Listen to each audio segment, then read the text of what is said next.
Share market in Kannada ಚಾನಲ್ಗೆ ತಮಗೆಲ್ಲರಿಗೂ ಸ್ವಾಗತ. ಇವತ್ತು ಬಂದು 30 ಜುಲೈ 2024 ಚಿನ್ನದ ಬೆಲೆ, ಬೆಳ್ಳಿಯ ಬೆಲೆ, ಕಚ್ಚಾ ತೈಲದ ಬೆಲೆ ಏನಾಯಿತು ಅಂತ ನೋಡ್ಕೊಂಬರೋಣ ಬನ್ನಿ. ಇವತ್ತೂ ಅಷ್ಟೇ ಚಿನ್ನದ ಬೆಲೆಯಲ್ಲಿ ಇಳಿಕೆ ಆಗಿದೆ. ಬನ್ನಿ ನೋಡ್ಕೊಂಬರೋಣ ಏನಾಯಿತು ಅಂತ. MCX multi commodity exchange market ಇವತ್ತು ಚಿನ್ನದ ಬೆಲೆ ಬಂದು ಬೆಂಗಳೂರಿನಲ್ಲಿ ಪ್ರತಿ 1 ಗ್ರಾಮ್ ಚಿನ್ನದ ಬೆಲೆ ಬಂದು 6,895 ರೂಪಾಯಿ 24 ಕ್ಯಾರೆಟ್ ಚಿನ್ನದ ಹೇಳೋದಾದರೆ.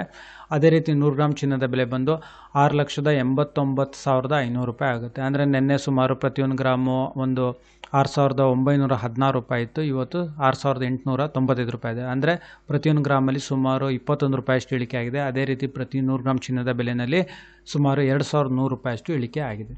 ಹಾಗೆ ನಾವು 22 ಕ್ಯಾರೆಟ್ ಚಿನ್ನದ ಬೆಲೆ ನೋಡೋದಾದರೆ ಪ್ರತಿ 1 ಗ್ರಾಮ್ ಬಂದು ಬೆಂಗಳೂರಿನಲ್ಲಿ ಪ್ರತಿ 1 ಗ್ರಾಮಿಗೆ 6,320 ರೂಪಾಯಿ ಆಗುತ್ತೆ. ಅದೇ ರೀತಿ ಪ್ರತಿ 100 ಗ್ರಾಮ್ ಚಿನ್ನದ ಬೆಲೆ ನೋಡೋದಾದರೆ 6,32,000 ರೂಪಾಯಿ ಆಗುತ್ತೆ. ನಿನ್ನೆ ಸುಮಾರು 6,340 ರೂಪಾಯಿ ಇತ್ತು. ಅಂದರೆ ಪ್ರತಿ 1 ಗ್ರಾಮಿಗೆ ಒಂದು 20 ರೂಪಾಯಿಯಷ್ಟು ಇಳಿಕೆ ಆಗಿದೆ.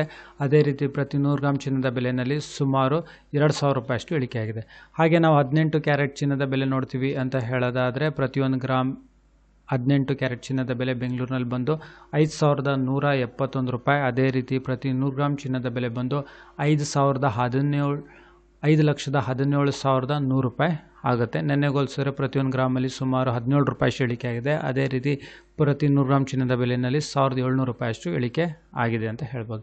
ಹಾಗೆ ಬೆಳ್ಳಿಯ ಬೆಲೆ ನೋಡೋದಾದರೆ ಇದರಲ್ಲಿ ಏರಿಕೆ ಆಗಿದೆ. ಪ್ರತಿ 1 ಗ್ರಾಮ್ ಬೆಳ್ಳಿಯ ಬೆಲೆ ಬಂದು ಬೆಂಗಳೂರಿನಲ್ಲಿ ಒಂದು 50 ಪೈಸೆ ಅಷ್ಟು ಏರಿಕೆ ಆಗಿದೆ. ನೆನ್ನೆಗೋಲ್ಸಿದ್ರೆ ಇವತ್ತು ಬಂದು 84 ರೂಪಾಯಿ 50 ಪೈಸೆ ಆಗುತ್ತೆ. ಅದೇ ರೀತಿ ಪ್ರತಿ 1 kg ಬೆಳ್ಳಿಯ ಬೆಲೆ ಬಂದು 84,500 ರೂಪಾಯಿ ಆಗುತ್ತೆ. ಅಂದರೆ ಒಂದು kg ಬೆಳ್ಳಿಯ ಬೆಲೆಯಲ್ಲಿ ಸುಮಾರು 500 ರೂಪಾಯಿಯಷ್ಟು ಏರಿಕೆ ಆಗಿದೆ. ಹಾಗೆ ಪೆಟ್ರೋಲ್ ಮತ್ತು ಡೀಸೆಲ್ ಬೆಲೆ ನೋಡೋದಾದರೆ ಬೆಂಗಳೂರು ಅರ್ಬನ್ನಲ್ಲಿ ಯಾವುದೇ ರೀತಿ ಬದಲಾವಣೆ ಇಲ್ಲ. ಪ್ರತಿ ಲೀಟರ್ ಪೆಟ್ರೋಲ್ಗೆ 102 ರೂಪಾಯಿ 86 ಪೈಸೆ. ಅದೇ ರೀತಿ ಡೀಸೆಲ್ ಬೆಲೆ ಬಂದು 88 ರೂಪಾಯಿ 94 ಪೈಸೆ. ಹಾಗೆ ಕಚ್ಚಾ ತೈಲದ ಬೆಲೆ ನೋಡೋದಾದರೆ ಇವಾಗ ಸುಮಾರು 6,317 ರೂಪಾಯಿಗೆ ಟ್ರೇಡ್ ನಡೀತಿದೆ.